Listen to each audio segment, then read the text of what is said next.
Hi, it's Marnie. Welcome to another Be Live with a featured speaker over at womenspeakers.com. Sharon Wilharm is here with us today from Tennessee. Welcome to you, Sharon. Thank you. I'm glad to be here. And we got the birds tweeting and the trains going by and all kinds of outdoor sounds today, which is really fun. It's so fun to be at spring. Yay. Yes. Yeah, long, cold winters for a lot of parts of the country. Did you guys have a cold winter in Tennessee or not so bad? Not particularly, no. Yeah. We're already in summer for some reson. We're like 90 degrees right now. Same with us. Hot and sweating. Yes. But it's wonderful, and don't miss at all the cold, harsh winters. So for you guys who lived through that, you made it. It's spring. That's awesome. Well, Sharon, you have a wonderful ministry that is very broad in its scope. You do speaking, you do writing, you do media as far as videos. You have a film that is just awesome. What the name of your film again? Summer of '67 is our latest film. Yep. And where can people find that? It is pretty much available. Well, it's at Amazon Prime, Tubi TV, Google Play, iTunes, Hulu, Vudu, Roku, all those different names. Yes, all the oohs. That's great. And of course, you can learn more about her at womenspeakers.com under Tennessee or at her own website, SharonWilharm.com. So what we want to do now is pick your brain a little bit about some of your major aha moments in life where you just had a recognition of who God is in a little different way, or maybe how the world works in his kingdom here on earth. So let's go ahead and dive into those. When God calls us to do something, he doesn't always mean for us to do it immediately. That is perhaps one of the hardest things for me to learn. You know how some people are procrastinators? I'm like the exact opposite. If I know I'm supposed to do something, I want to do it now. And I'm just like, if I know God's calling me, I'm like, okay, God, let's go change the world. I'm ready. Right. And it's so hard for me to accept that sometimes he gives us this passion, this desire, this vision, and it's a long time later. And, the Bible is full of people who God gave them a vision and then they took things into their own hands, like, Abraham and Sarah trying to make it happen. And I have to constantly remind myself to wait for God. Yeah. And I am so like that too. And I just, once the vision is there, I'm ready to go. Let's do this thing. And then there's a lot of patience too. I really relate to Joseph so much. I mean, Joseph was probably one of the ones who had to wait the longest. Abraham as well too, such a long wait for God to come through, to the point where it's like, is God ever going to do anything? But even you think of Mary, the mother of Jesus, watching him grow up and nothing happens, he's just a great kid, but not a whole lot of God type stuff going on there, so it's just, all of us have this. I love that, because it's important to actually think about this and bring it out. Yes. And, like you were saying with Jesus, I mean, imagine waiting until he was 30 to start his ministry. That's got to be hard. Right. And all along, everybody's saying, is it about time to get a wife? Or what are you thinking about all these normal life things? Plus, you're supposed to be the king of the Jews. So how's this working out? Right. Yeah. So I think that is one of the hardest things, is that it feels kind of icky to us when we know we have a vision and nobody else can see anything about it, but we know we have a calling. Yes. Mm-hmm. So to just walk with Jesus through that. Exactly. God is the master of out-of-the-box thinking. So when I was in college, my senior year, God gave me, a calling. And that was, we were at a BCM retreat, which is Baptist Campus Ministries. And there was a sermon the last night. And the guy that was speaking was basically calling everybody, to full-time Christian service, or at least to be receptive to it. And a lot of my friends went forward and they were, I feel God calling me to be a preacher or a youth minister or a missionary.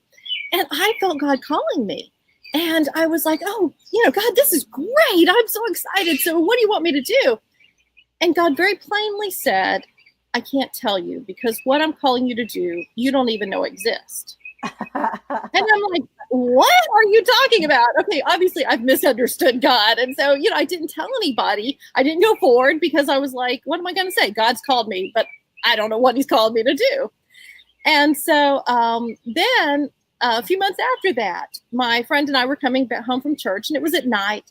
And God gave me this vision as we were driving along. And it's really the only time I've had a clear vision. But I knew this was of God. And I saw myself in this crowded auditorium, and it was packed. And I was on stage, and I was speaking to all these people, but they were, because the lights were on me and they were in the dark, I couldn't see who I was speaking to. And I couldn't hear what I was saying. And I was like, oh God, this is so great. I'm going to speak to all these people. What am I going to say? And who am I speaking to? And I got nothing. And so I was, being the non-procrastinator that I am, for years, I was trying to make it happen, trying to force, and it just wasn't happening the way I thought it would. And instead of going in ministry, I married a businessman, and I'm like, God, this doesn't make sense. I don't understand. But then after we'd been married for 10 years, he said, I want to make a documentary. And I'm like, okay, have fun. Well, somehow or another, that documentary turned into me writing and directing and starring in a feature narrative film.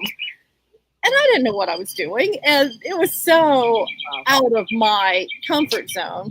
And then God kept calling us to make more movies. And he had us making a silent film. And we're like, nobody makes silent films, but it was an evangelistic, and it was with the Bible being passed to all these people. And it was pretty funny because I'm a talker and I'm making a silent film. And it was hard to get a distributor because everyone's like, I don't know what to do with this. But that movie has shown all over the world, and missionaries have used it on their mission trips, and it's, did well in the festival. And then we were at a premiere of it, and we were in this church, and it was a big auditorium, and it was packed, and I'm standing up on stage introducing the movie, and the lights are on me, and I can't see the audience, and I'm like, this is it. And if God had told me back in college, you're going to be making movies, I didn't even watch movies. Right. Well, and it would have changed how you proceeded, and he didn't want you to change how you were proceeding. That is so true, because I would have been trying to force it and making movies when I didn't need to be making movies. Well, and being taught how to do it, which would have changed the outcome of this movie, because it would have been different than how you did it when you just explored it in the time. I love it too. It's just this out of the box thinking that God does. He's so out of our box. He is so, and just to walk with him. I love that. I love that. That is really cool. What a blessing it is that God doesn't limit himself to our puny prayers. So often, I pray what I think are big prayers, but God has even bigger vision in mind. And, after we did The Good Book, which was a silent film, we were going to do a more traditional film. And somehow or another, it turned into another silent film called Providence. And at least Good Book was evangelistic. This one was a love story. And so when we were making it, I'm like, God, why on earth are we making a silent, faith-based love story? Who on earth is going to want to watch this film? But God's like, just trust me. I got it. And so we made it, and, we're like, there's not going to be any market whatsoever for this film. We're just going to be stuck with this film. But we wanted to do one theater screening, because we had never done a theater screening. We're like, that'd be cool. So we were looking online. And while we were researching, we ran across the AMC Independent website. And we didn't even have AMC theaters in Tennessee, but it said, would you like to submit your film to be considered for AMC Independent? And we're like, we have nothing better to do. So we filled out this form late at night, and we're kind of laughing like, we're going to get an AMC. Yeah, funny. Well, an hour after we submitted the film, we got a response, and it said, can you send us a screener and your marketing plan? Wow. We didn't have a marketing plan because we weren't planning on getting into AMC. So we put together some stuff, made some little bar graphs and things, and basically said, we don't have a lot of money, but what we do, we'll work really hard to make it happen. And we're like, they're going to just laugh us out of the, well, we got accepted. Wow. And so then we had to decide. The way it worked is they're like, okay, you can pick up to 20 theaters anywhere in the country. And they would pitch it to that theater, and they would decide whether or not they would show it. So I go to all of our actors who lived all over the country, and I'm like, okay, which theater should we submit to? We'll go to ones near you. Well, one of our lead actors, Rich Swingle, lives in New York City. So he says, okay, I think you need to submit to AMC Empire. It's the one at Times Square. And I'm like, seriously, Rich? Okay, how about Atlanta, Oklahoma? We can handle those. He's like, what have you got to lose? Go ahead and submit it. Mm-hmm. So we did, and they accepted us. And then we found out that it was like one of the most famous theaters in the world. And then he shared us this story. And 8 years before that, Rich and his wife had moved to Manhattan, and they had gone to see a movie at this theater. And it's a really big theater, and they had this escalator. And they were going down the escalator, and he prayed, Lord, someday let me be going down this escalator after having seen myself in a movie. And at that point, he had never been in a movie. He was an actor that traveled around the world doing one-man shows. And he started doing movies, and he was in some pretty big movies like Beyond the Mask and Alone Yet Not Alone, but he had smaller parts in those. Our movie was his first leading man role. And that was the one. Those movies didn't get into Empire. Ours was the one that did. And I'm like, how cool is that? Because God could have easily got those big movies in. But he waited till our tiny little movie. And then we knew it was God because there was no other explanation. Wow. That is an amazing story. And I just love how, again, God put that in his heart way before he had the opportunity to do it or could imagine it happening. And little did he expect it would be a short movie. Also, but here God is just doing this all the time. And you guys, when God is doing this in your heart, just know if you have a vision or a passion in your heart, just go ahead. And when you think of it, water it. And when you think of it, give it to Jesus again. I like to say just, casting it up to him and then receiving what he has for you in the moment. Because that moment is where he's preparing us to do the next things that we can't see yet. Mm-hmm. Yeah, all along the way. Wow. Well, okay, we have time for one more. When God calls us to Goliath tasks, he provides the slingshot. Well, obviously, making a movie is a Goliath task. Okay. And, I hadn't really watched movies, but it was so cool because God had given me all these little skills all along. Like, I was a writer, I was a journalist, and I wrote for magazines. And, I was able to transfer that to screenwriting. I had directed drama at church. So then I had that directing experience. I had acted again at church. Fred had the technical skills.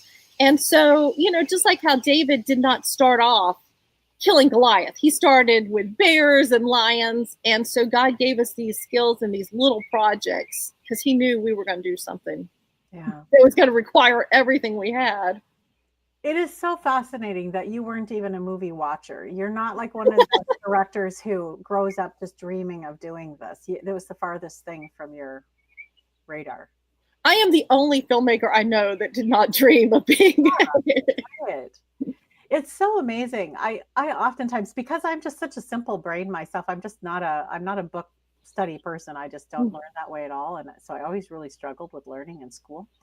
And so I always love that verse in the Bible that talks about God uses the simple things to confound the wise. And I really relate to that. But in this situation, that's kind of like what he's done with you in the film industry, where he's taken someone who doesn't even watch movies and has, allowed you to do this. It's just so beautiful.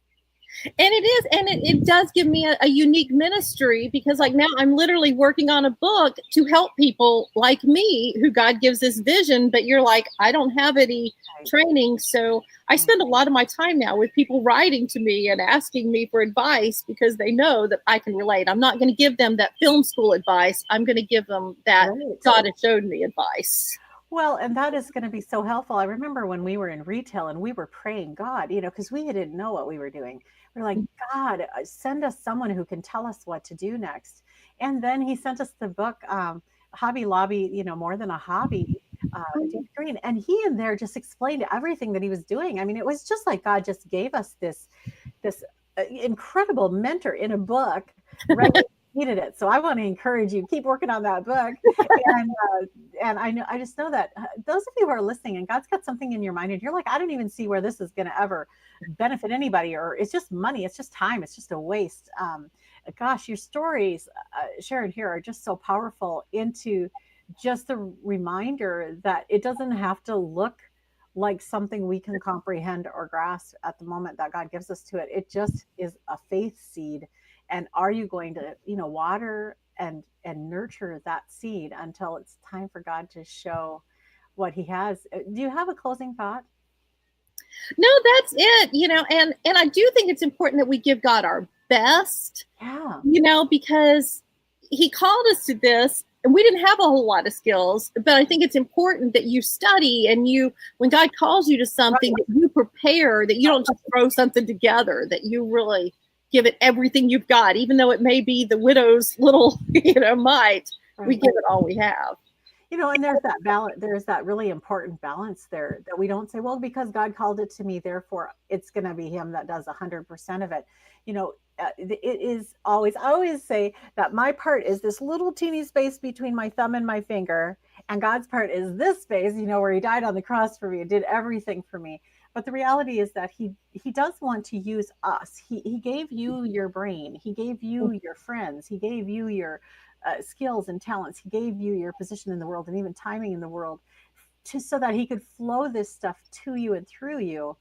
And it is our responsibility to use what he's given us, including this amazing mind that he's given us. Like, for me, simple as it is, the amazing mind, I'm still so grateful every day for my amazing mind. Yes, as you age, it's hard. I'm finding, like, just trying to remember words. I'll be like, that word. Yeah, right. But it is what it is, and it's still a gift. No matter how skilled we are or not skilled, it is the gift of what he's given us, and he knew what he gave us, and he knew what he would call us to do. So there is enough. With him, there is enough to accomplish anything he sets us out to do. Sharon, thank you so much. Well, thank you for having me, Marty. This is great fun. And you guys can learn more about Sharon over at womenspeakers.com under Tennessee. If you click on the state of Tennessee, she'll come right up there. And otherwise, you can go to her own website at SharonWilharm.com. Thanks for joining us. See you next time. Have a wonderful day. Bye-bye.